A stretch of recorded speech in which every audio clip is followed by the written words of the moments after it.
السلام عليكم ورحمة الله وبركاته، ازيكم يا حبايبي عاملين ايه؟ هتعملي لنا ايه النهارده يا دودو؟ هعمل لكم فرخة مشوية على الطريقة بتاعتي، طريقة الإزازة. ايه طريقة الإزازة دي؟ زي ما انتوا شايفين كده الفرخة موقفاها على إزازة أي حاجة ساقعة، إزازة إزاز مش بلاستيك طبعا.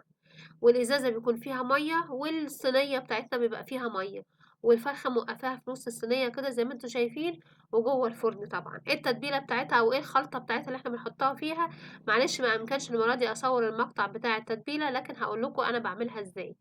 بتجيبي بولة طبعًا وتحطّي فيها بصلتين وطماطماية وفلفل رومي وأخضر وفلفل ألوان، وتقطّعي كلّه وتضربيه في الخلاط.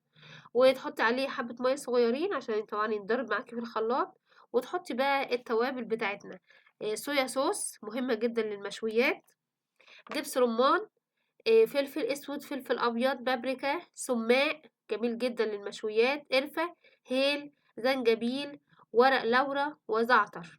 وطبعًا ما تنسيش الكاري ومرق الدجاج، وتقلّبي كلّه مع بعضه وتحطي الفرخة فيه.